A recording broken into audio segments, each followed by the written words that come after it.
Kozhikode shigella രോഗബാധയെ തുടർന്ന് 4 വയസ്സുകാരി മരിച്ചതോടെ പ്രതിരോധ പ്രവർത്തനങ്ങൾ ഊർജിതമാക്കി ആരോഗ്യവകുപ്പ്. രോഗത്തിന്റെ ഉറവിടം കണ്ടെത്താനും പരിശോധന തുടരുകയാണ്. തലക്കുളത്തൂർ ഉൾപ്പെടെയുള്ള ഭാഗങ്ങളിൽ പരിശോധന ആരംഭിച്ചു.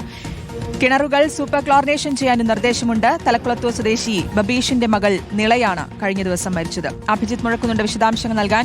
അഭിജിത്ത്, ആശങ്കയുടെ സാഹചര്യമുണ്ടോ? എന്താണ്, എങ്ങനെയാണ് പ്രതിരോധ പ്രവർത്തനങ്ങൾ അടക്കം ഉള്ള കാര്യങ്ങളിൽ ആരോഗ്യവകുപ്പ് വ്യക്തമാക്കുന്നത്?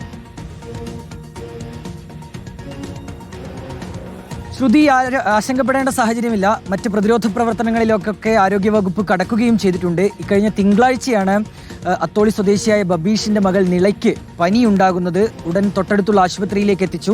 പനി കുറയാത്തതിനെ തുടർന്നാണ് കോഴിക്കോട് മെഡിക്കൽ കോളേജ് ആശുപത്രിയിലേക്ക് എത്തിക്കുന്നതും വെള്ളിയാഴ്ച ഷിഗല്ലയാണ് എന്ന് സ്ഥിരീകരിക്കുന്നതും.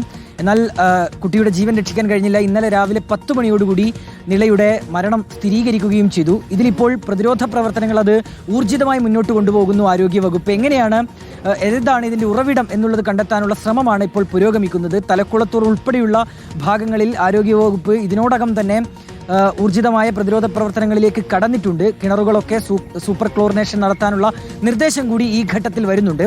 പിന്നെ ഈ ആളുകൾക്കൊക്കെ നൽകുന്ന ഒരു നിർദ്ദേശം എന്നുള്ളത് പനി, തലവേദന, ഛർദി, വയറിളക്കം തുടങ്ങിയ രോഗലക്ഷണങ്ങളൊക്കെ ഉണ്ടെങ്കിൽ, രോഗങ്ങളുണ്ട് എങ്കിൽ ഉടൻ തൊട്ടടുത്ത ആരോഗ്യ കേന്ദ്രങ്ങളിൽ എത്തുക എന്നുള്ളതാണ്. മലിനമായ സാഹചര്യത്തിലുള്ള ഭക്ഷണം, വെള്ളം ഇവയൊക്കെ ഉപയോഗിക്കാതിരിക്കുക എന്നുള്ളൊരു നിർദ്ദേശം കൂടി ഏതായാലും ആരോഗ്യവകുപ്പിന്റെ ഭാഗത്ത് നിന്നുണ്ടാകുന്നുണ്ട്. ഏതായാലും ഞാൻ ആദ്യം സൂചിപ്പിച്ചതുപോലെ കൃത്യമായ രീതിയിലുള്ള പ്രതിരോധ പ്രവർത്തനങ്ങളിലേക്ക് ഈ ഷിഗല്ലയുമായി ബന്ധപ്പെട്ട് ഇതിനോടകം തന്നെ ആരോഗ്യവകുപ്പ് കടന്നിരിക്കുന്നു. ഓക്കെ, പ്രതിരോധ പ്രവർത്തനങ്ങളെല്ലാം ഊർജിതമാക്കുന്നുണ്ട്. നിലവിൽ ആശങ്കപ്പെടേണ്ട സാഹചര്യമില്ല എന്നാണ് ആരോഗ്യവകുപ്പ് വ്യക്തമാക്കുന്നത്. അഭിജിത്ത് മുഴക്കുന്നാണ് റിപ്പോർട്ട് ചെയ്തത്.